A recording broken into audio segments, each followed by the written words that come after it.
Rochelle with our neighborhood of Wykagyl. And I'm actually going to start right now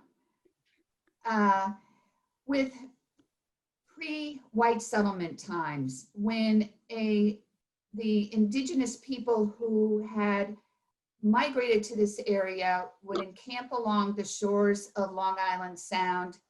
We've always said they were Siwanoy Indians, but over the past 10 years, I've learned that nobody has been able to document the name. We know they were part of the Algonquian language tribe, and were primarily down along Davenport Neck because they were along the water's edge. Their existence, which was reliant on the abundance of seashells, of shellfish, and game in the area, would be totally disrupted by the coming of white settlers. These white settlers were French Protestants who were fleeing their homeland in France, often leaving from the port of La Rochelle, which was the last Huguenot stronghold. The French Protestants were called Huguenots. And when they left, many of them left on slave ships. La Rochelle was a slave port. Even though slavery was not permitted in France, they did trade slaves. And the Huguenots would end up around the world in various cities that were slave ports. Those that ended up in New Rochelle, most of them went through the West Indies, and while they were in Trinidad and Barbados, as we know it today, brought slaves with them to their new home. These 24 original Huguenots purchased 6,000 acres of land from John Pell, and John and Rachel Pell gave them another 100 for a church. They built that church in what's now downtown New Rochelle. So we have one of the oldest downtowns in the country, as it was. Yeah. If I could ask everyone to please mute, that would be great. So our downtown is where the first church was built. Today's Trinity St. Paul's Church is the fourth structure for that congregation. The one you see in this picture, the little stone jug as it was called, was the second church for the Huguenots that they built. And the houses grew around that church, primarily in downtown New Rochelle. Sometimes it sticks, and that's what it's doing. In the post office downtown, we have a mural that was done as one of the New Deal projects of the Huguenots laying the foundation for New Rochelle. Some of the early records tell us that the women got so frustrated that the church wasn't being built that they took boulders up in their aprons and started building itself. There are a lot of inaccuracies in this mural, but I still love it because it does remind us of our early heritage. In 1698, the count was 231 inhabitants, and 43 were the slaves that I talked about. By 1727, Reverend Stoke, who taught school at Trinity and also was the pastor, gave an account of his flock that there were about 400 persons in town, including 2 Quaker families, and that would increase tremendously within the coming years. 3 Dutch, and we believe those Dutch were the first Jewish families in Westchester. They sailed over from Holland, 4 Lutherans, and 78 slaves. Now, when the Huguenots took their 6,000 acres of land, it's a long, thin stretch of land. Here you have the water down here. This is the Boston Post Road, and they drew a line straight down and said, this is the middle line. They were very wise in choosing this land because of the waterfront, because it was on the Boston Post Road, the first major thoroughfare between Boston and what is now New York City. And the soil was incredibly fertile. They wasted no time in deforesting and starting to grow crops and putting putting in seedlings for orchards. In this picture, you see these long, thin lines. These were the plots given so that as many settlers as possible could have water frontage. Then as you go up, you see these other lots that get a little bigger because the topography wasn't as good and they tried to make it fair and square. What's so interesting is our neighborhood still maintains some of these original lots. They would become subdivisions later on. Here, this little squiggly thing is, these are the Twin Lakes in front of the high school. Oh, that. Yeah, she has a point. Right? Now, I'm going to start not in the center of Wykagyl, but what was really the beginnings to Wykagyl, and that was Cooper's Corners.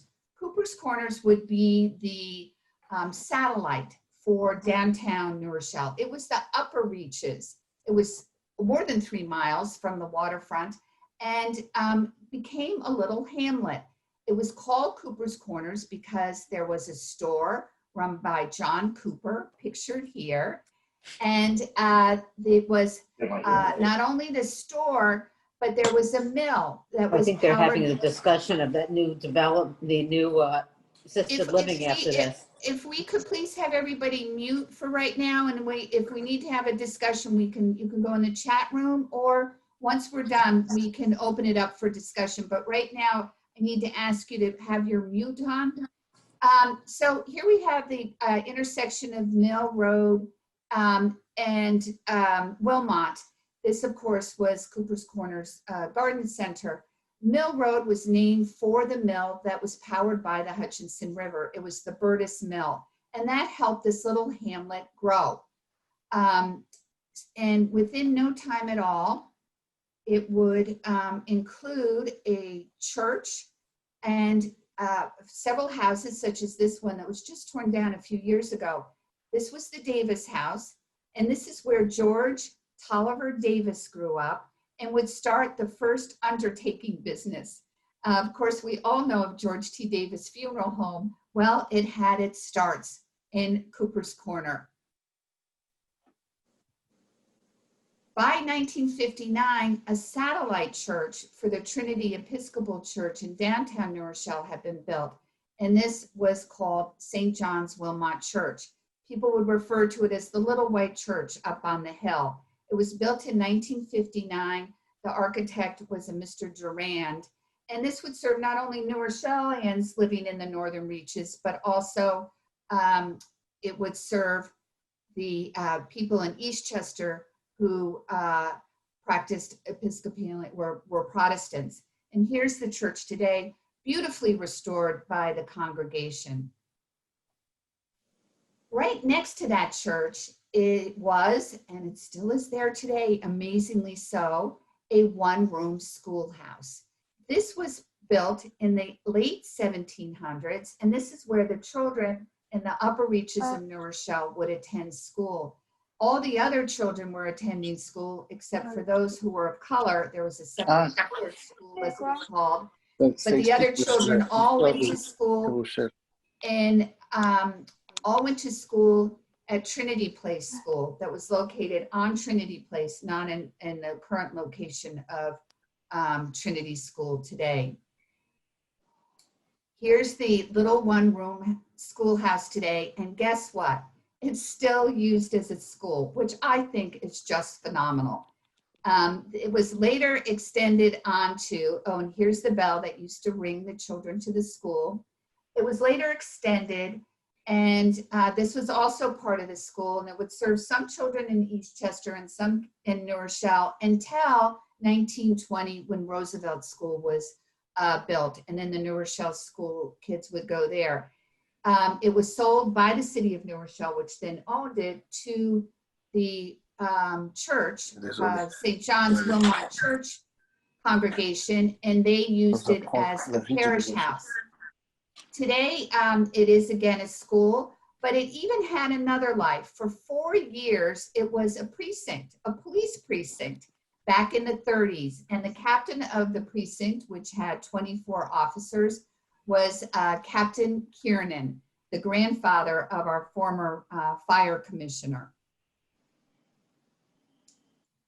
Across the street is one of our fabulous approach signs that was created by Coles Phillips, one of the leading illustrators of the day. New Rochelle, in the early part of the 20th century, had the greatest number of illustrators of magazine covers. It also had artists of all different fields, sculptors, photographers. It was a real artist colony. They were lured to New Rochelle because of its beauty, its topography, its panoramic views on the ocean, and its wonderful neighborhoods that had developed at the early part of the last century. Coles Phillips was one of those who joined the New Rochelle Art Association and became very involved in civic projects. A number of these artists, 12, created these signs to mark the boundaries of our community.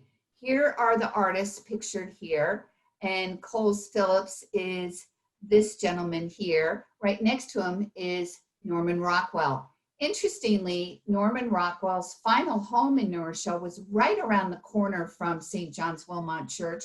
In fact, Rockwell's wife and 3 boys attended church there. It was a 24 Lord Kitchener Road was his home. Let's see, do I have a picture of it? Yes, here he is, Norman Rockwell, in front of his 24 Lord Kitchener home. Norman Rockwell lived and worked in New Rochelle for 24 years. His America was New Rochelle because he used New Rochelle children to pose for him. He used our scenery, and he loved this community. At one time, he said he had the happiest years of his life while living here. And right next to that sign is this building. Yes, it was a firehouse. This was Station 6. It was built with funds from the Iselin family, an incredibly wealthy family who had enormous mansions on Davenport Neck, which were their second homes, and a lot of property in the North End that they had planned to develop at one time. And for their property and their neighbor's property, they felt they needed a firehouse, and so they built this. It was used intermittently until the Pine Brook Firehouse, Station 5, was built in the 50s. And then it was resurrected again as another kind of police precinct when there were, in the 60s and 70s, there were some possibilities of riots in New Rochelle, and they stationed a fire quarters, a fire engine here, and firefighters in case they were needed to be backup. And here's a picture of that very firehouse back with its fire fighters and a horse-drawn engine. So it wasn't an engine, a horse-drawn pumper. So the Greek Orthodox Church started much earlier than at its present location. It was actually first started in Mount Vernon, and then the Hellenic Orthodox community of Westchester was incorporated in 1928. They purchased this property in 1958, part of Cooper's Corners. And by 1964, they were able to open the church and the community center. And in 1978, the present church was constructed. Then in 1990, they had another extension put on. It's now sort of a community center, and in some ways that Lyric Learning and Retirement at Iona College meets here. People have rented in and used the facility for fundraisers such as the New Rochelle Public Library Foundation. And I see that they are going to have the Greek Festival this year. So we will all be walking over with our masks on for that wonderful baklava and other treats. Now we're going to walk down North Avenue, that same walk that we're taking to the Greek Festival. And right off the North Avenue, right before the Hutch, is Lewis Street. And it was on this street that Andrea Mitchell grew up. I always show this house as sort of one of the typical post-World War II construction that happened in the North End of New Rochelle. And this is where the nationally recognized and admired news journalist, grew up. She graduated from New Rochelle High School, I believe it was in 1966 or 68. And in her autobiography, she thanks the New Rochelle Herald newspaper for giving her her start, and Virginia Clare, who was a reporter for the Standard Star, who was her mentor.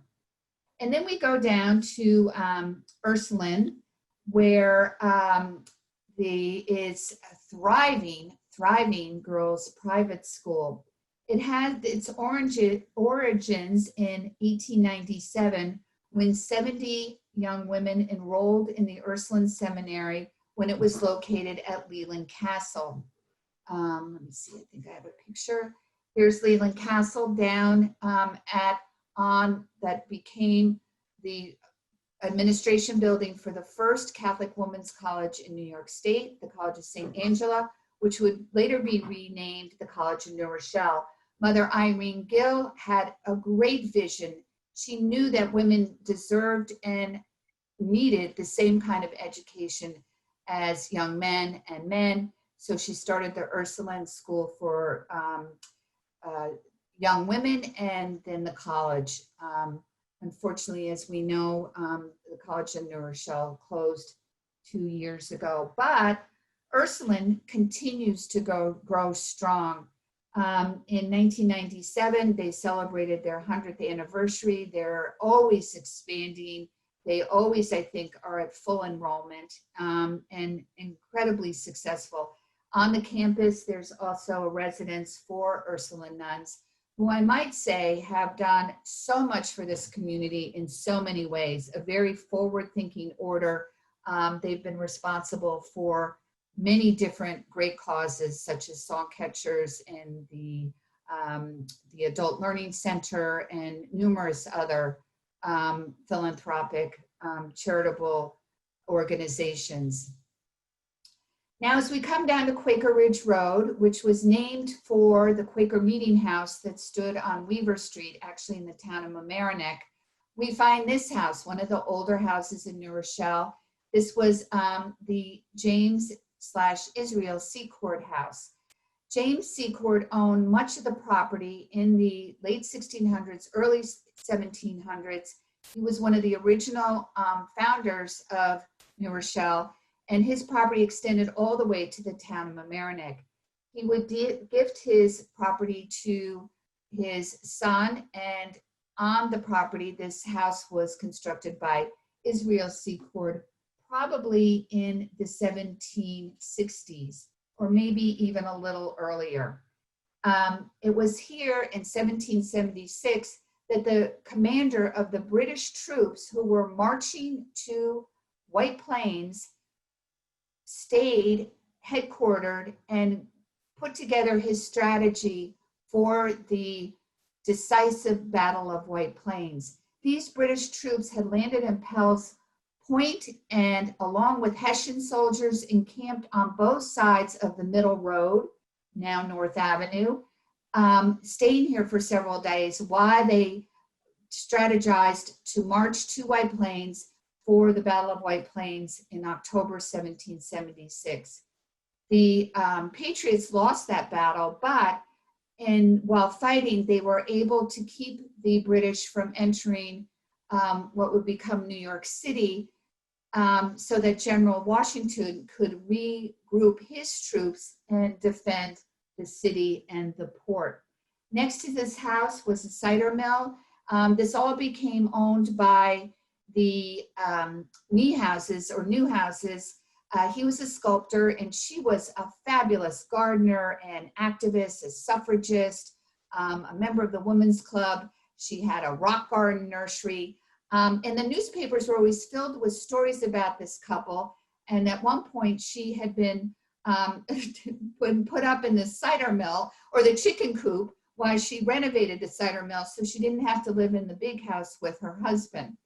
The house is beautifully restored, and it's one of our Heritage Award properties. Here's a picture of it from the 70s without those forsythia that were taken down recently and the lilacs that have been blooming for so many years. Across the street is Bethel Synagogue. that was completed in 1971 after about 20 years of planning and construction. Bethel had its roots in the very earliest synagogue, Anshe Sholem, which was built in 1904 on Bonnefoy Place in downtown New Rochelle. Two groups splintered off, Temple Israel and the Hebrew Institute, which was the first Jewish school. The Hebrew Institute would later build this building on Union Avenue and Division Street, no longer stands. And the Hebrew Institute would be renamed Bethel Synagogue in the 30s. As the population moved northward, so did the synagogues. Temple Israel would move up to, at least these two, the Temple Israel would move up to Glenwood Lakes area in the building that's now Seventh-day Adventist, and the Hebrew Institute, Bethel, would start acquiring land in Wykagyl. And then Temple Israel would make another move. Meanwhile, Anshe Sholem outgrew their Bonnefoy building and built a larger synagogue on North Avenue, still in downtown New Rochelle, in the 60s. This was the home of James West, the first executive director of the Boy Scouts. I think he had a pretty good salary. And this is the property that Bethel congregation purchased for their Bethel Synagogue complex.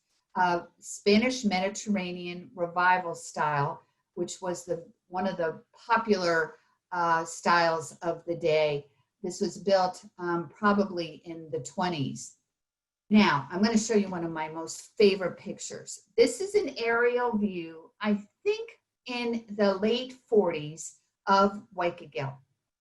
Here you have Quaker Ridge Road. Here is Wykagyl Country Club. Here's the Israel C Courthouse. Here's the James West House I just showed you. And here's a drive-through bank. There's no Starbucks, that complex, Big Top, now White Plains satellite shopping complex had not been built yet. There are some stores along here. See the little drive-through? Oh, wait, go back. Here's the drive-through today. And it was one of the earliest drive-throughs in the country. The first drive-through was just a window on a building in Chicago. The first real drive-through where you could actually drive through something and not only make a deposit, but also get money was in 1943. And this one was the earlier picture, this building was built in 1948. And here's an earlier new modern drive-in office. And it was the New Rochelle Trust Company at the time. This picture, I believe, is from the 50s. Now we're back to this picture because I need to show you some more important things. Of course, this is all Bonnycrest here, which was developed in the 20s onward. And we have the Wykagyl Gardens apartment complex here. And right here is the building that was responsible for the development of Wykagyl as a residential neighborhood. Right here was the train station, the Wykagyl station for the New York, Westchester, Boston Railroad. Now, this was an amazing railroad, and Elliot Goldfinger's on, and he can tell you all about it because he has part of where the train went through in his backyard. He's done all this research. He's dug up his backyard and other places to get remnants. And we had a great exhibit at the library for the 100th anniversary of the New York, Westchester, Boston Railroad in 2013, because it started in 1913. That's when the premier section started in 1912, and the part through New Rochelle was completed in 1913. It would only last 25 years. Here's the Wykagyl Station, Mediterranean revival style with the clay roof and the stucco. And here is a picture of them building the rail.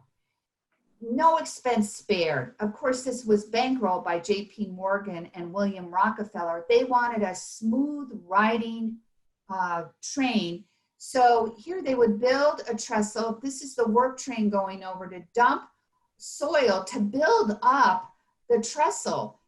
So instead of going down and up and down and up, they wanted it to stay as flat as possible. So the East Branch went to Portchester, and it included a Pine Brook Station, North Avenue Station, the Remington Station on Webster, and Mount Vernon. The West Branch, which ended up in White Plains, and the cut through that we take to go the back way from Five Corners was the way the train went. The Heathcote Station was the Scarsdale Volunteer Ambulance Corps building.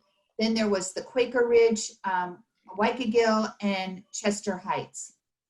Here we have the men working on the rail, mostly Italian immigrants, many who settled in New Rochelle. Here we have a fabulous picture of probably the work trains after the train ended in 1937. These houses are in Disbrow Circle. You can see how close the tracks were. And here's Roosevelt School up here. So the train tracks go right, when the playground was right to the right, as it is today, the tracks veered off to the left. This is just such a terrific picture. So what happened to this rail?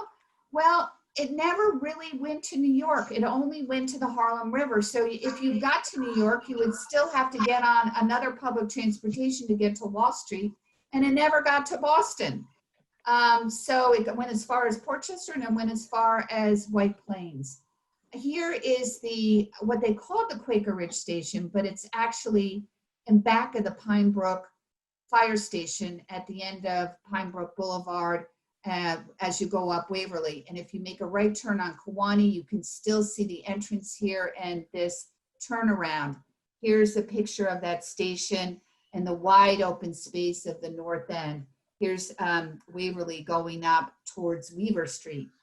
And it's still home, has been ever since the rail went bust. Two artists, fabulous artists live there. This station over here was the one on Webster Avenue and gave rise to the Glenwood Lakes neighborhood and French Ridge. It's opposite the Carvel. You can also see the trolley tracks here. So the trolley ran along Webster Avenue as well. Here's a great picture of the Wykagyl station, and you can see the cut through. You can even see the sign Wykagyl. This train went through here, crossed over, and made its way up through Ward Acres. You can still see remnants of it in the Temple Israel property, and then to the Quaker Ridge station, which was at the end of Pine Brook. And here we're looking at it with the apartment house on the left. And this is not the building. They built another building that would become Cesari's restaurant, and then Saporitos and many, many others restaurants, was designed to match it. Unfortunately, the Wykagyl station has now been totally redone. It lost its clay roof after a bad fire when Highlight Photo was in there. And today it's the Japanese restaurant and the cigar store. And here's another look at it from the other side with the Wykagyl Gardens apartments right here, because of course they were built right next to the station, so people could just roll out of bed and hop on the train. When you walk down to Minuteman Press, those are the stairs that were walked on to get to the train tracks. And here is where the cut through went for 1270 apartment house. And as Marianne Sussman and I figured out the other day, that's why they got to have underground parking, because the cut through was there, a big selling point. Now, in the Wykagyl shopping area, there were a number of stores that grew in the 20s and 30s. One was owned by Buffalo Bob Smith. He owned the Wykagyl liquor store. And I have some wonderful pictures of his brother Vic's shoe stores with Howdy Doody. unfortunately, I could not find them, but they're someplace in our archives and I will track them down. But I thought I would share these two pictures. Of course, we all know Howdy Doody time. Say, kids, what time is it with the peanut gallery? Many New Rochelle kids were in the peanut gallery when I did a 50th high school reunion several years ago. A number of them had been members of that peanut gallery because Buffalo Bob broadcast Howdy Doody time from his home at 194 Payne Avenue, first by radio and then by television. NBC set up a whole studio for him when he had, after he had a heart attack. They used to say, Vicks and shoes and Bobs and booze. Here's a beautiful picture of Wykagyl Gardens that was in this was the sales brochure for what was called one of the largest apartment complexes in the country when it was built. And it was designed by D. Parmalee. He also designed Norman Rockwell's studio. He designed the building that's just north of City Hall that has the wonderful mosaic. Everybody thinks it's a theater because it has sort of a theater marquee on Hamilton Avenue, but it was never a theater. So here's the train station right here. You can see how close the apartments were designed to just walk down and get onto the train. And here they are today. And soon after, well, at least a couple decades later, Wykagyl Gardens would be built. Actually, they were built after the train had stopped, but the area had become so attractive because of the shopping area and the ease to get to the train. When the Wykagyl Gardens was built, you could also, if you wanted to take the New Haven rail, you could get on a trolley and get down to the train station that way. Now, my favorite maps. This one is from 9/11, and excuse me, this one was from 1911. Here you have Wykagyl Country Club. Here's Sheldrake Reservoir.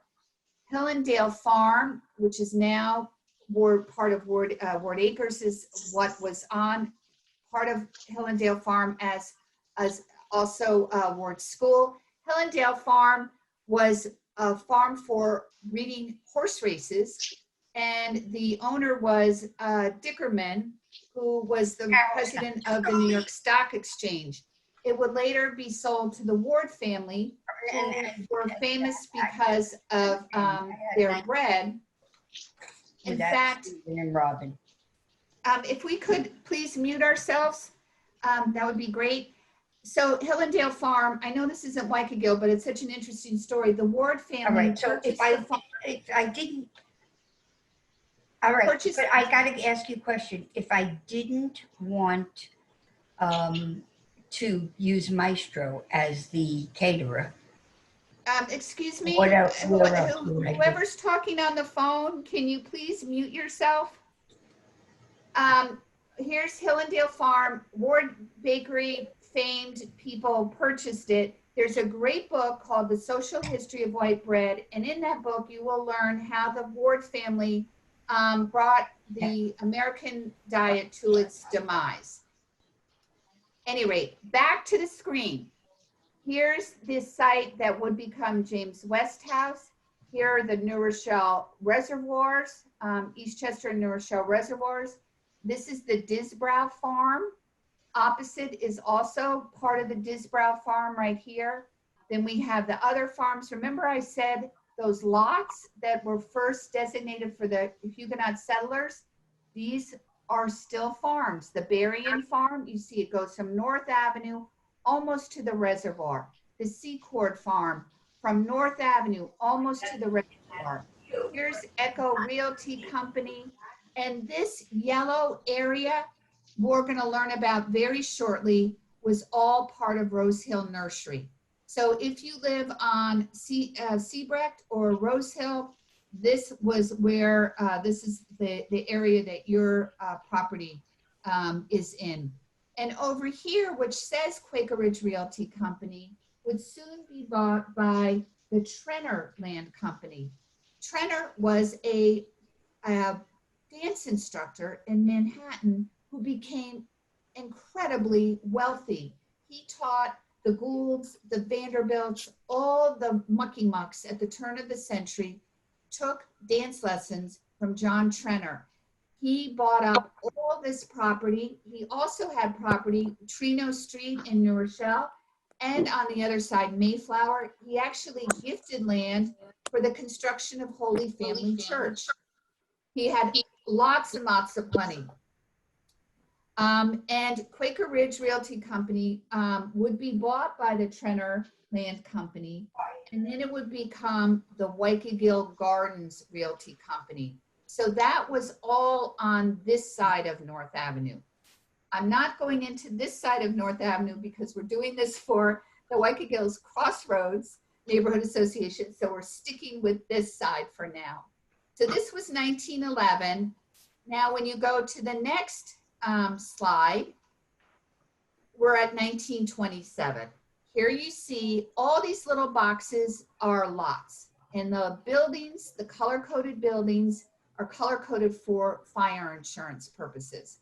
And you can see where the houses are. Those little boxes that look like little Monopoly houses, those had been built. So Bonnycrest, this is 1927, had been all laid out, many with names dealing with World War I, because it was just right after the war that it was developed. And at this time, you can see James West still has his house here. You see the Israel C Courthouse. This is the Bonaire estate. The Wykagyl Realty and Import Company is what would become the Wykagyl shopping area. And you can see the Disbrow still on a bit of land, but Wykagyl Country Club is all in here. And here is the New York, Westchester, Boston Rail. You can see the line cutting straight through the Disbrow Farm. But meanwhile, the land had been subdivided and houses were being built. So here on Disbrow Road, you see, and Disbrow Circle, you see there's a house here, the first one on Disbrow Circle. All along the west side of Disbrow Circle, there's a few houses, and there are two houses on Disbrow Lane. One is the house I live in, and then you see over on Elizabeth and Wykagyl, it's all been subdivided, but not too many houses yet. Then on the other side, Northfield, you see, is gradually being subdivided and built up also. You see the first four houses on Stratford had been built right next to the train line. Now the next map up takes us to the next area. Here you see the Berrien Farm all the way down here. The bottom part of it had been subdivided, but they had maintained this as the farm, and some people still remember buying cider there and corn, even in the 40s. The C Court farm was still all here. Bonaire had been subdivided and had a number of houses, and then you'll see the Hutchinson River Parkway had come in by this time. In 1924, the second parkway in Westchester after the Bronx River, which was the first parkway in the country, following the same model of a roadway with a meridian with a great aesthetic appeal. So why I'm showing you this, by the way, here's Rose Hill Gardens has been developed. The houses are in. I know. They made it? Can Congrats. everybody please? I was taking a shower for you. The history of the Excuse me, everybody, hold on. I'm going to stop the screen share because I'm going to need to mute everybody. Mute all right here. Okay. Back to screen share. Nope,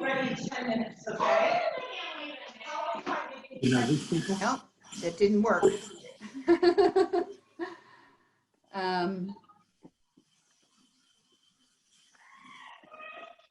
Okay, now we're back to, I'm showing you Rose Hill Gardens. has been developed, the upper part, but the lower part has just been subdivided. So this is 1927, and our neighborhood has two development eras.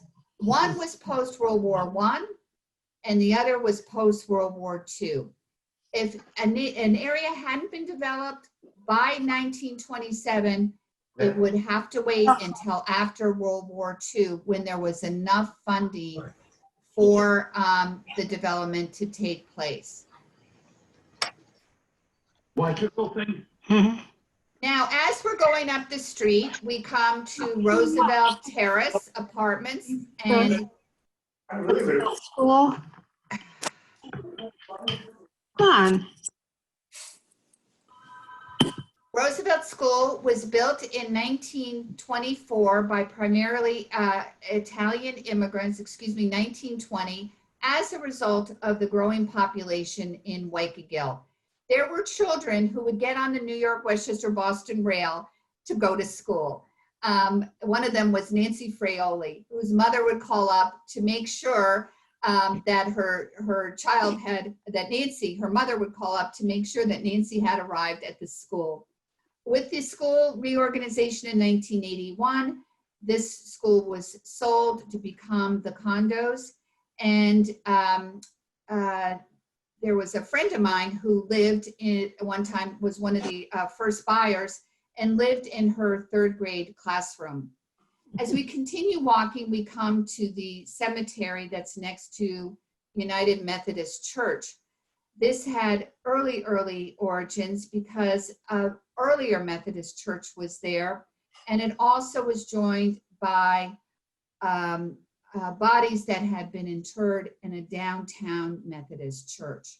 In this church, in this cemetery, there are a number of tombstones marking the graves of early Huguenot settlers, including the Gallaudays, which interestingly, Gallaudet University, which is a school for the deaf, was named, founded by Gallaudays, and this Huguenot settler was deaf. And I've had descendants of his come into the library to do research who are deaf as well. We also have a tombstone for the C Courts. The C Courts own much of this land for many, many years. The name is very closely associated with all corners of Wykagyl, and another faction of these original Huguenot settlers also had extensive property downtown. So this was St. John's Methodist Episcopal Church that was located in downtown New Rochelle. People called it the Green Church because it had sort of a green hue to its stone. This church was torn down in the early 1960s for the construction of the mall, which was torn down for the construction of New Rock City. Behind it was a cemetery. Before it was torn down, the bodies were dug up and they were reinterred to the cemetery next to United Methodist. Here's the first Methodist church that was built by the C Court family on the grounds of what would become the second building. And here you see the cemetery. So this has very early origins, as this little structure was constructed in the 1700s when the circuit riders were still being providing the worship services. It would be replaced by this lovely structure, which a highly respected architectural critic, one who was a founding member of the Architectural Record, wrote in an article that it was a gem of rural church architecture. Perfect congruity of the whole with its surroundings is what Montgomery Schuyler said about the Wykagyl Methodist Church. The cemetery is right over here on this side. This would be purchased in 1967 by Young Israel, and Young Israel used it for their services until they constructed the current synagogue. that little church would be outgrown by its congregation in the 60s and actually in the 50s, and Christ United Methodist Church would take its place on property that had been part of the Disbrow Farm. Across the street was where this gentleman was born. This is Peter Fenio. His father was one of the early Huguenot settlers, and Peter Fenio would go on to become the wealthiest man in the colonies. With his money, he constructed this impressive building that would become the cradle of the Revolution. This is where the men who put together the framework for the War of Independence would meet. Peter Fenio was also a slave trader. He made his wealth dealing in slaves. Faneuil Hall, this picture's from 1776, is today the major tourist destination in Boston with Faneuil Market. And there's now a move to change the name of Faneuil Hall because of Peter Feniel's past. He was born in 1700 on the property that is now Wykagyl Country Club, pictured here. And it was Wykagyl Country Club that gave our neighborhood its name. It was founded in 1905. The land was acquired, the Disbrow Farm and some land of the C Courthouse was acquired by members of the Pelham Golf Club. It was 175 acres. Lawrence Van Etten designed the first 18-hole course. It was considered one of the best designs in the country. And by 1908, there were 450 members. Here's a postcard of the country club, probably from the 30s. Here's the earlier clubhouse that burned down to be replaced by the current one today. The members of Wykagyl, the founding members of Wykagyl, told people that they gave it its name based on an Indian name from a map they had seen in The Hague in the Netherlands. Other people have said that one of the founding members, William K. Gillette, took the first letters of each of his names, put them together and changed the I's to Y's and got the name Wykagyl. We won't know for sure how the name came to be. Take it whatever story you want and run with that one is what I say. Here's a picture, pictures from a 1930 book called New Rochelle and Pictures. I do believe they have the wrong captions on the top pictures. I believe this was the locker room and this is the clubhouse. And here is the swimming pool in the back. The sign out in the front is very similar to our approach signs, a metal work sign with an illustration. This one was designed by Claire Briggs, who was a member of Wykagyl Country Club. I love the lettering he chose. He was also pictured in that original newspaper clipping as a member of the New Rochelle Art Association. And they say he gave Wykagyl national prominence. He was a cartoon artist, a very, very popular cartoon artist who also loved golf. Loved it so much that he built this wonderful, wonderful house called Blue Anchor at right at the bottom of Wykagyl's golf course, right off Oxford at 2 Byworth. It's built out of ship timbers. It is just extraordinary with extraordinary gardens and interior.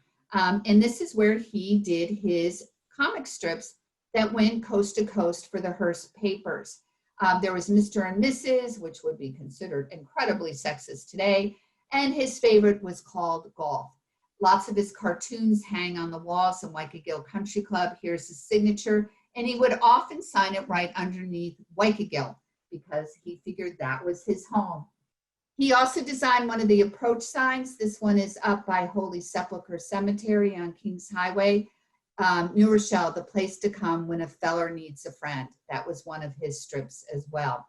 We had a number of cartoon artists live in New Rochelle, and I am going to do a piece about that for our blog when it's National Cartoon and Comic Strip Day coming up in October.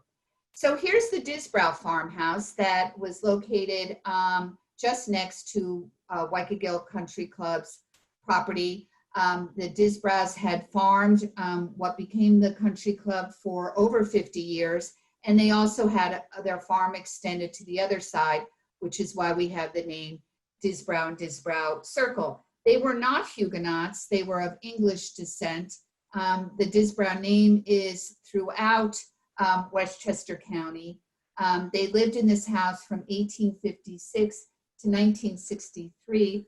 The last was Clarkson Disbrow, who and his sister Emily, and when they left at age 88 and age 84, they sold it to the Boves in 1963. They were longtime friends, and they, as well as the Disbrows, used this house to be a non-affiliated ecumenical meeting place for also literary meetings.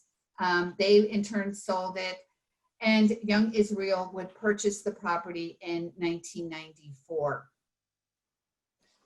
For their current structure, pictured here. This was moving from the former Methodist church to the Disbrow farmhouse site. Now, young Israel has a deeper history as well. That congregation was part of the Orthodox movement in Westchester, the modern Orthodox movement. The first congregants used this house on Coligny Avenue for their services before they purchased the Methodist Episcopal Church. Now, as we continue down North Avenue, we come to some of the older houses in New Rochelle that were farmhouses. Most of them were built in the late 1700s and would have had a very different look. The Huguenot house had a steeply pitched roof with a chimney on either side. They would be added onto over the years, but keep some of their original integrity in part. And this one is a perfect example. This is the Clark Berrien house, served as the farmhouse for the Berrien Farm, and before that, for Moses Clark, who married one of the C Court girls. This is one of our Heritage Award sites, beautifully maintained, and signifies the start of that farm I showed you on the map that went all the way down to the Hutchinson River. As we continue, this is an earlier picture of the Clark Berrien house. Oh, and I want to show you the stone wall. I just love this stone wall. I can't believe I get so excited, but this is an old original stone wall. You can tell because of the way it was built. They would put big boulders at the entranceway. Flat rocks would keep the stone wall in place, and that's how the construction was.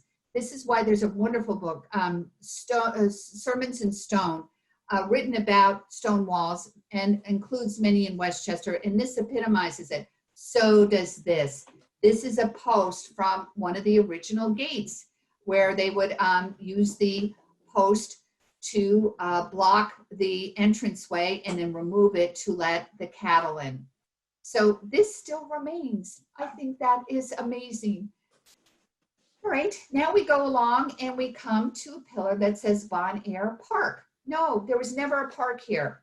It was a residential park, one of many in New Rochelle. In fact, residential parks were sort of a signature part of New Rochelle. It started with Rochelle Park in 1880, probably the third planned neighborhood of a residential park, a neighborhood in a park-like setting in the country, following suit after Llewellyn Park and Tuxedo Park. This was constructed in 1880, laid out by a civil engineer, Horace Crosby, and designed by a landscape architect, Nathan Barrett, who was one of the leading landscape architects of the day. different architects were brought in to build these, what we now call Queen Anne Victorian or shingle style big houses. There was setback from the road, there was curves, there was the circle, which still remains, the tennis court, which still remains, the court, which still remains. This is now New Rochelle's historic district, Rochelle Park, Rochelle Heights, and is also listed on the National Register. The formula was so successful that these residential parks started blooming all around. It would be followed by Residence Park, which is down where the College of New Rochelle was located, Halcyon Park, Homestead Park, Home Park, Sycamore Park, which was for the working class. It was the more affordable housing. And today you can recognize the entrances to these residential parks, many of them still intact, by the pillars that were always leading in to these lovely neighborhoods that were within walking distance to the train station. That was just the key selling point. Now, so Bonaire Park, by the way, was a residential park, but it was only 2 blocks long and no curves and no joint land, but it was following the movement and was one of the only residential parks in the Wykagyl area besides Wykagyl Gardens, following the same sort of idea of a park-like setting. And still today, Bonaire has a fair share of trees. This house also dates back to the 1700s. This was the Leonard C Courthouse and marked the start of the Leonard C Court Farm. It's also one of our Heritage Award properties. And now we come to Rose Hill. Those pillars that mark the start of a residential park were actually not marking originally a residential park, but marking one of the largest nurseries in the country. Yes, this was where Rose Hill Nurseries was located. And the pillars all along North Avenue, as you do your walk, you can see how it was marked out. Note this house right here, because I'm going to talk about that in a minute. So Henry Siebrecht, a German immigrant, came to the United States with just a rucksack and made some money and gradually made enough money to purchase 40 acres of what had been the Renault Seacourt property.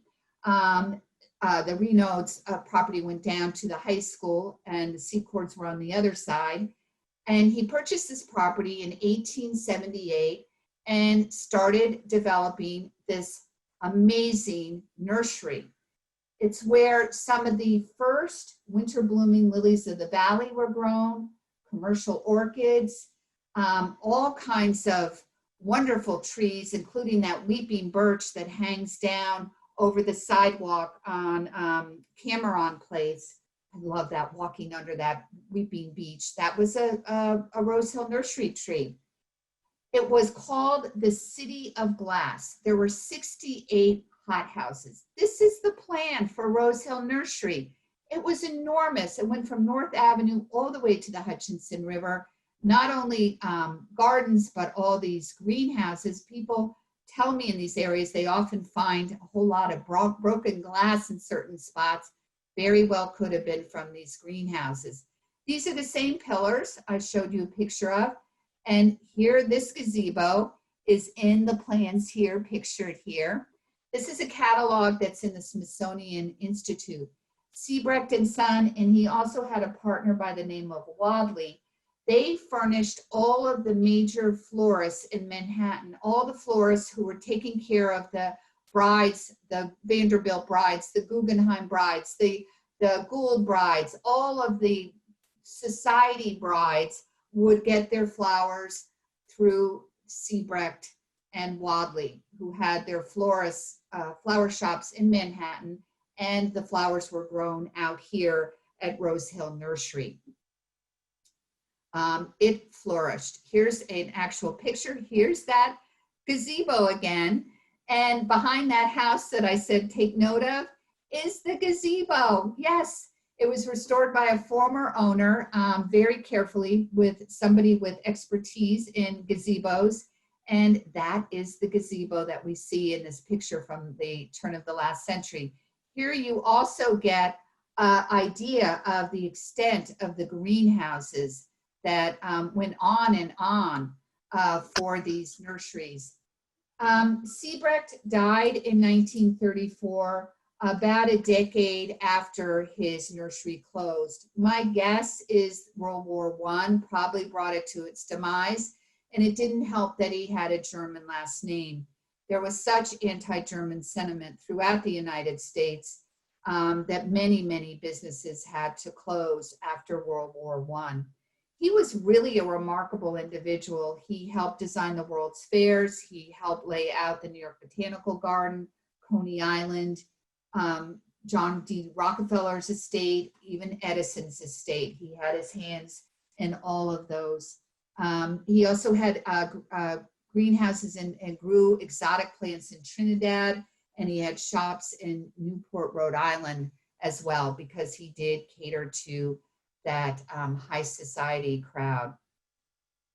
So what happens now? Oh, by the way, this was one of Siebrecht's many houses in New Rochelle.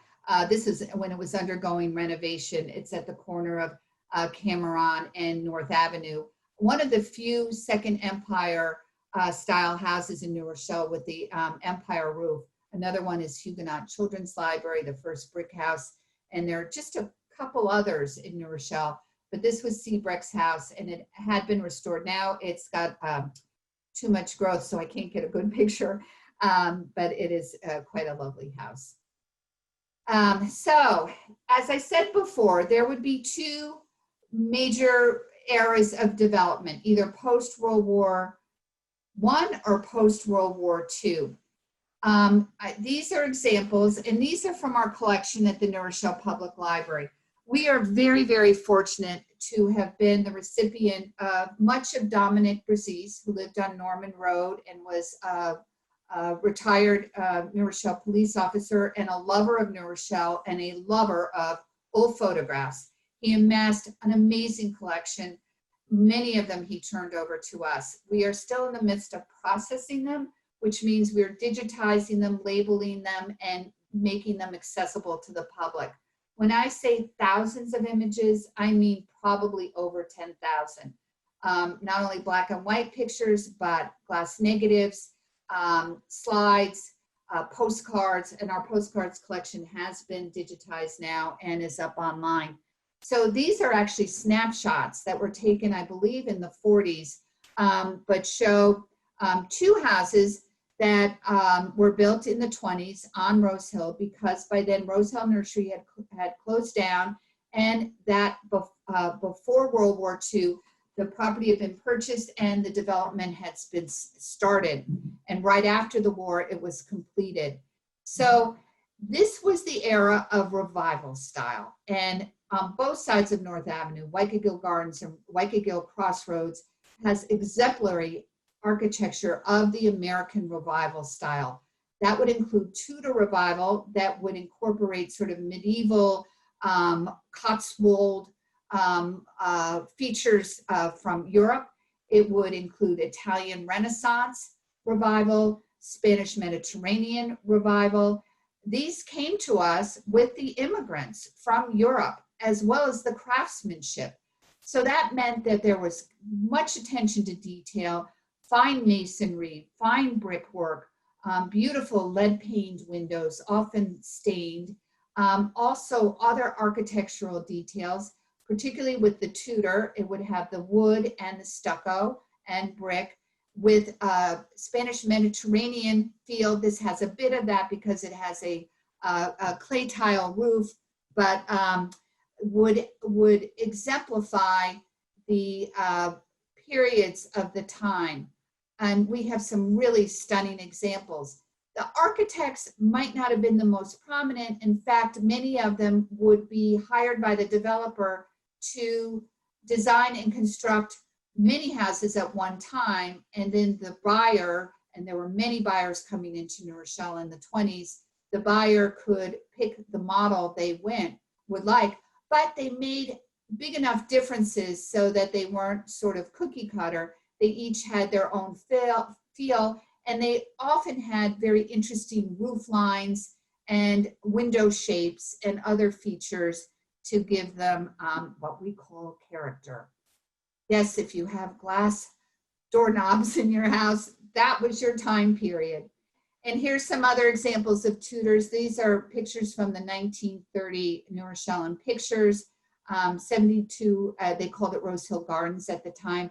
This is more Georgian with a little bit of a Spanish Mediterranean feel because of the clay tile roof, as is this, sort of a combo Georgian style. Here, more of an English style for 77 Rose Hill.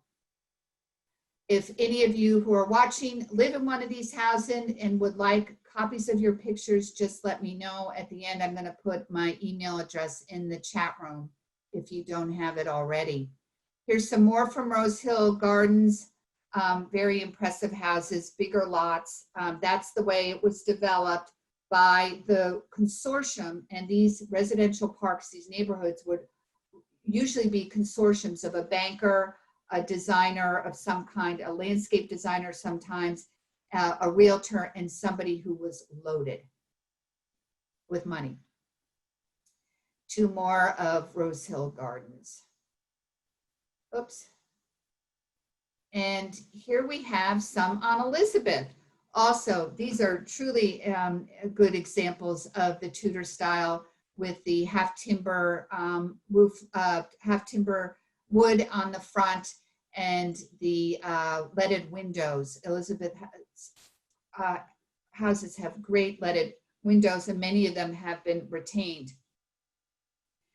And here we have Disbrow Circle.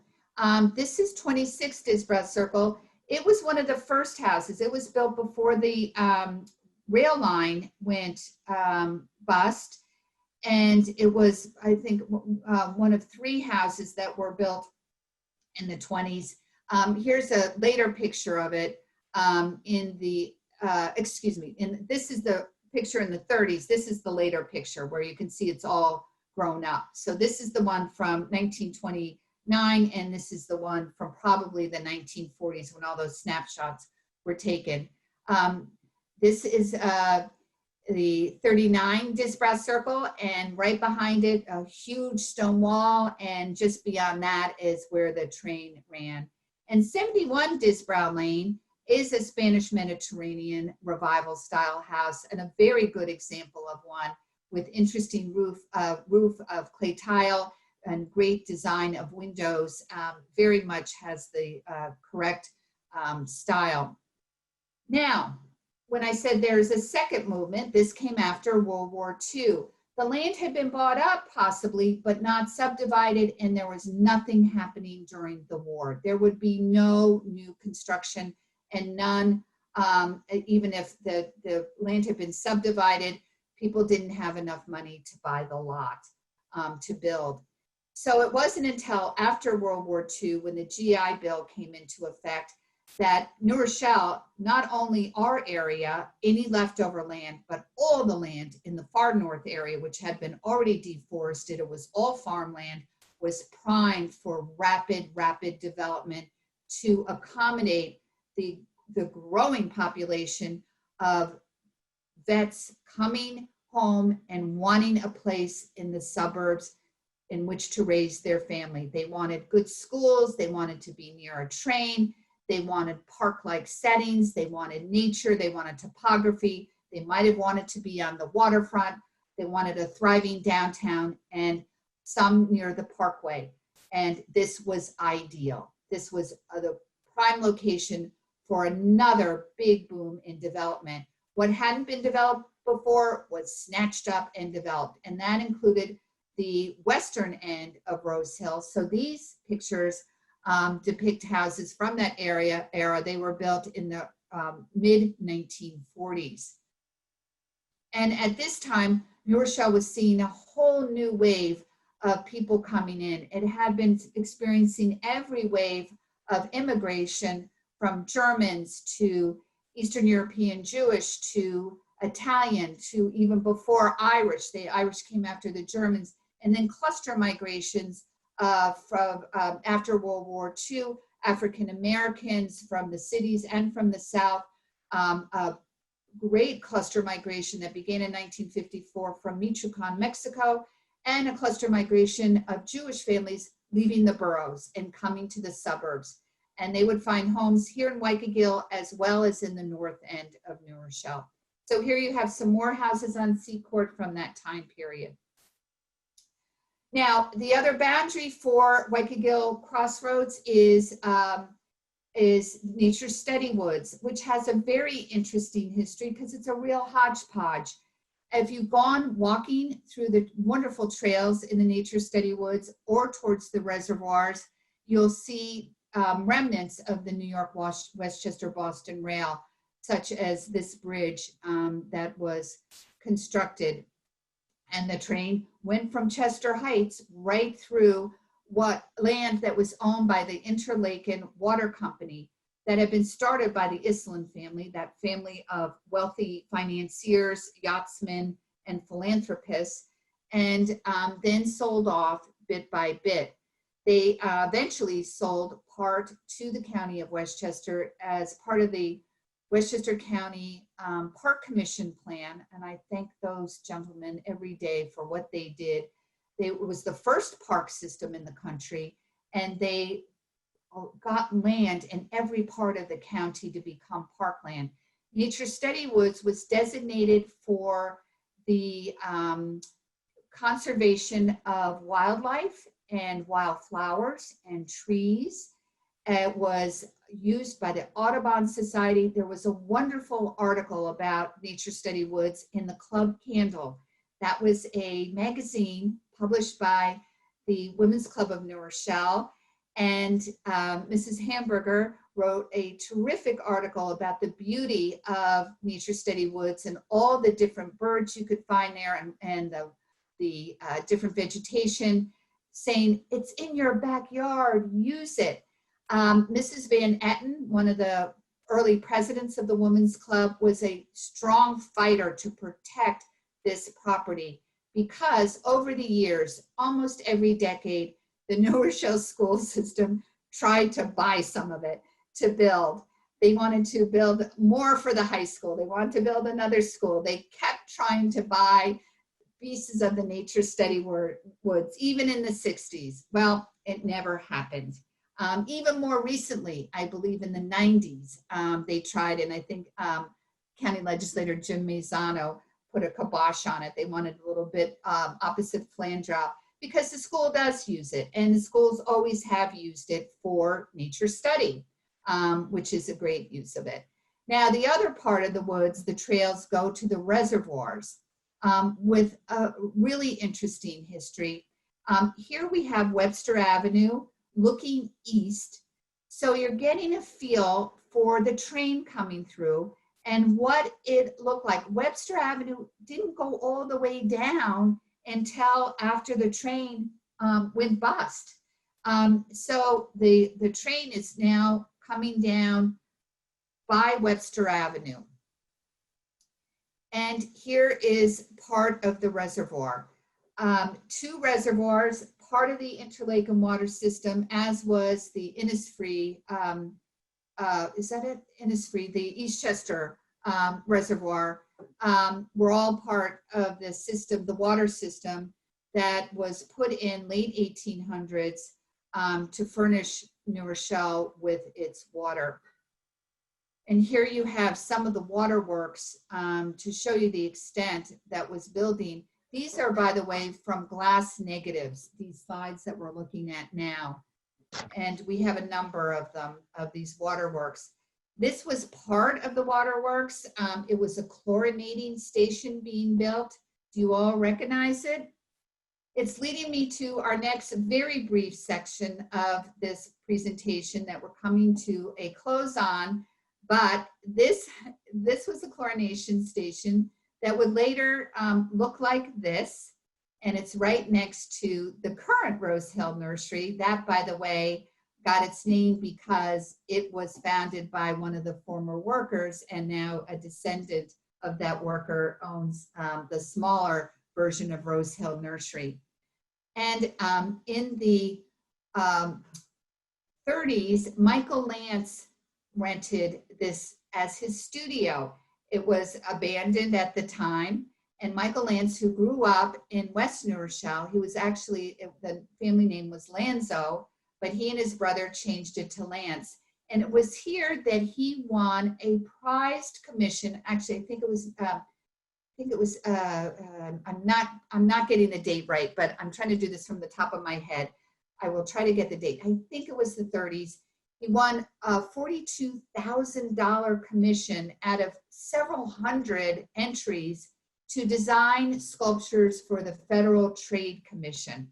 And this is one of the 2 sculptures that he created in that little building.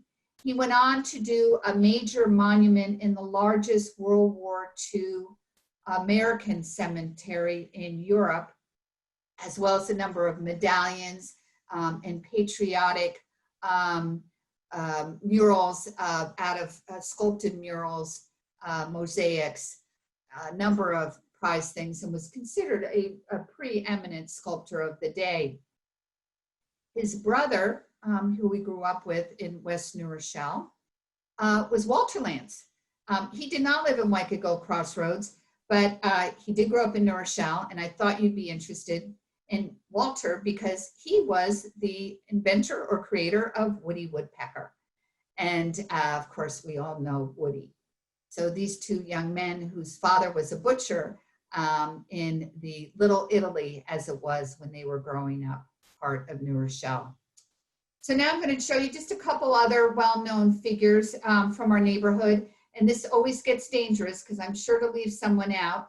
Feel free to email me with your suggestions. I try not to tell local people because then I really will get in hot water. So I'm talking about nationally renowned, and Jerry Bach and Joe Stein would meet that criteria.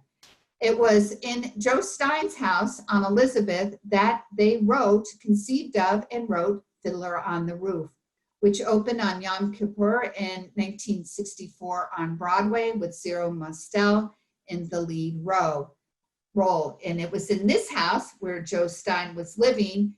And in fact, it was around dinner table a conversation where Stephen Sondheim, whose grandparents lived in New Rochelle, a little aside, not in Wykagyl, was at the dinner table and suggested that Jerome Robbins be the choreographer. There was also much discussion about pulling the whole concept together. And the legend is, or the story goes, that they were having such trouble getting the traditional part needed for Fiddler that they consulted the New Rochelle rabbis in the area. And the New Rochelle rabbis told them to try the rabbis in Queens. But then it was also around this dinner table that the thought of tradition was as the connector of Fiddler on the Roof, the major theme, came about. This, by the way, on Wellington was Jerry Bach's home. So they were only a half mile apart. They both lived here in the 60s, raising their families here to attend the good schools, and then both would move further north. And this house at 33 Rose Hill was the childhood home of Ralph Roberts, who was the founder of Comcast. He fell into Comcast, or the whole concept of cable, when he was a salesman of Muzak as well as other sundries. And he learned about cable and had an opportunity to buy a small network with some friends of his. And he thought, you know, television's here to stay and people want more of it. I think this is going to work. His wife thought he was crazy, but he went ahead, and he was a very quiet, unassuming, not a typical media mogul at all, but went on to make Comcast not only the successful cable outfit it was in the billions right before his death in 2015, but also in telephone. And here was his home in Rose Hill. Now, Robert Merrill's home was across North Avenue in the Wykagyl Garden section and this Tudor house on Oxford. But I want to claim him for Wykagyl as a whole because he was such a well-known figure in the Wykagyl shopping area, particularly the coffee shop and the post office. I wish the post office would give him a better plaque than what they have up on the wall because it was renamed the Robert Merrill Post Office at Wykagyl. And he loved New Rochelle, was very involved with Bethel. And here you have his most favorite gig of all, performing the Star Spangled Banner at Yankee Stadium. So there are plenty more well-known people from Wykagyl Gardens, from south part of New Rochelle, from west part of New Rochelle, from every pocket of New Rochelle, kids who grew up here, people who moved here because all the attributes we have as selling points and continue to moving here. Many of them are in the Walk of Fame, which is in the Ruby V Park at Library Green. They're interpretive signs with pictures and text. There are about 50 of them that go around the perimeter. And while you're down there, be sure to pop into the New Rochelle Public Library for browsing right now, but hopefully we'll be back in business soon, full business with programs and all. In the meantime, I will continue these Zoom sessions, bringing you things from our local history room, from our archives, now being very well cared for by a full-time archivist by the name of David Rose. And we're very grateful to have his talent and skill. And we're constantly processing our collection to bring it to the public in such ways as this. Zoom and on our website, blogs. If you haven't signed up for our e-blast, please do so. Just go to our homepage, and on our homepage, there's a place to subscribe. Put your email address in, and then you get to know about all of my talks, as well as benefit from the blogs we do with history tidbits and history gems that come your way at least every other week, sometimes every week. So that concludes my program. I thank you so much for joining. And I guess I didn't mute you all. So if you would like to unmute yourself, you can. I'm going to go down the group chat first to see if there are any questions. People want to know about the links and photos. Well, there aren't links yet. You can find our postcards online. If you go to the local history page, there is a link to online collections, and that's where you can see all the links to local history. And there's Liz Freed. Liz, did you want to say our councilwoman is on with us? I'll unmute you. I just wanted to thank you so much, Barbara. This was wonderful. I mean, you made the history of the neighborhood come alive, and just thank you, from all of us. It was great. Well, thank you for joining us, and I thank everybody who joined us. Are there any questions? And former Councilwoman Marianne Sussman's on. She now lives in Wykagyl, and we're very glad to see her as well. We have a lot of important people online, but I can only introduce Oh, thank you, Barbara, if you can hear me. Any other? Just speak It up. was wonderful, Barbara. Thank you. How about questions? Where is the Nature Studies Center? Oh, the Nature Study Woods is right on the west side of Webster Avenue as you travel going past the high school.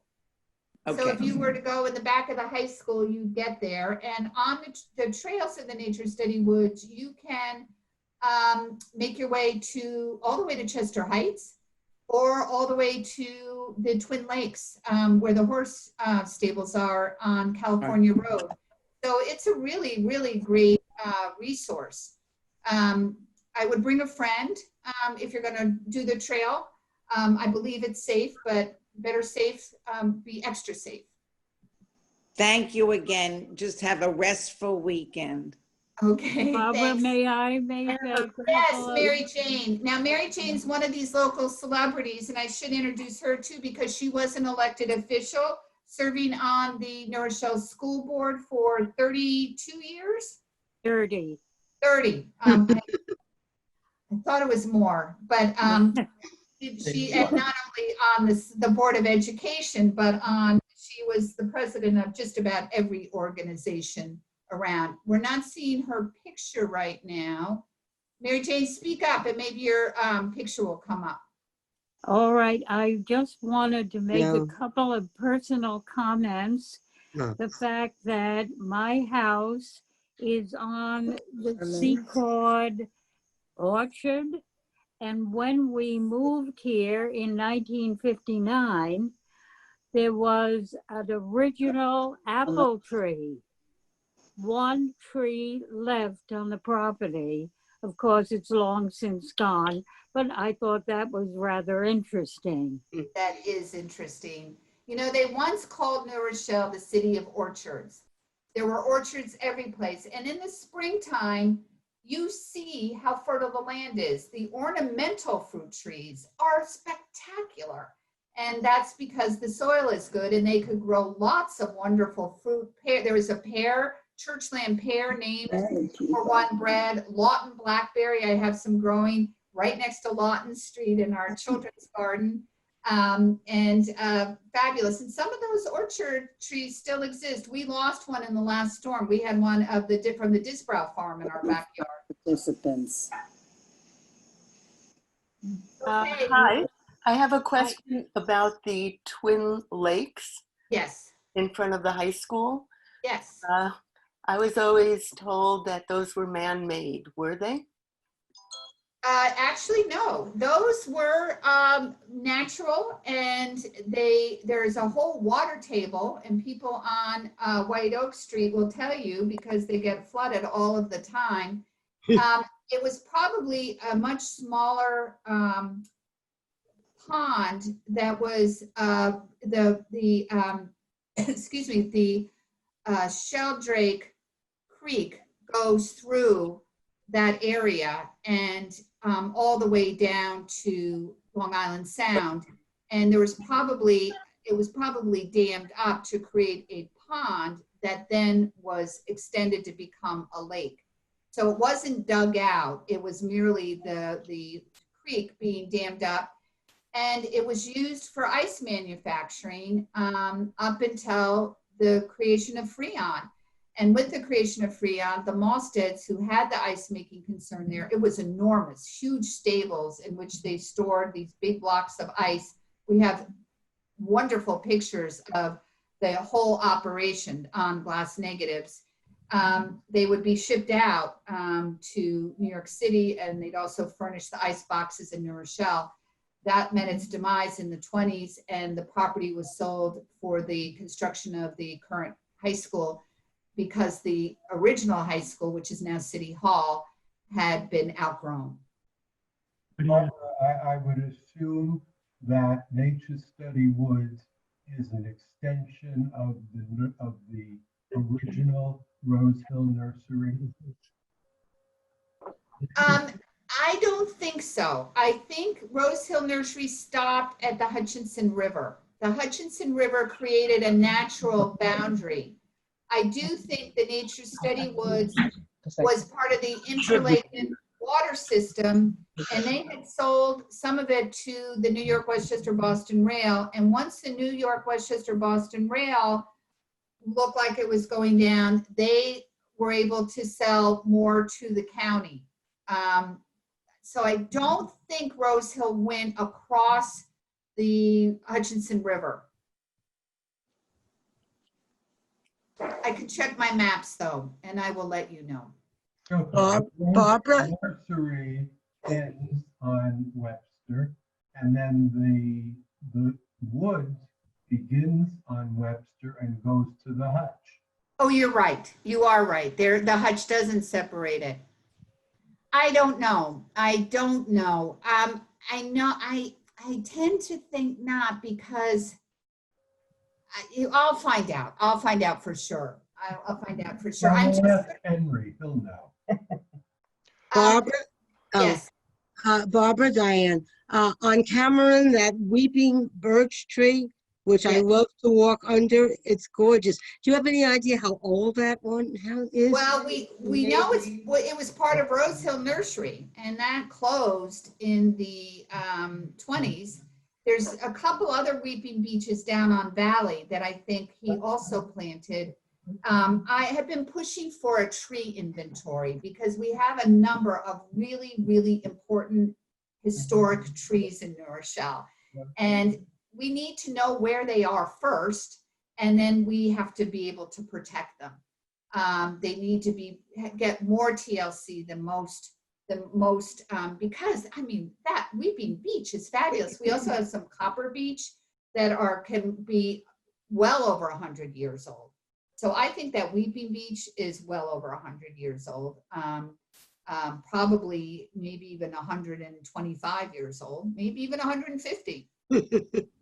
Now, Barbara, wonderful talk. It's Georgette. Sorry, my camera's not working. But I just want to say the house behind us, it was moved, but it's the original on Perth Avenue. It's the original Rose Hill office. Oh, yeah, that's your house? That's a fabulous No, behind. house. Behind ours. We're on Siebrecht. Oh, okay. I love that house. I took a picture of it and I have it someplace on one of my walks because I was so intrigued by it. It's a lovely office. And they had another, it has sort of a German feel to it, doesn't it? It's sort of gingerbready. Yes, it's very Victorian and yeah.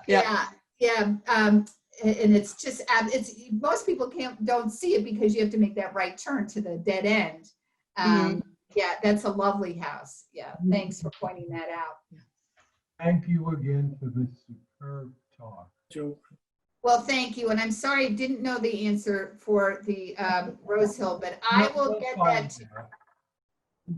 And by the way, my email address is bdavis@nrpl.org.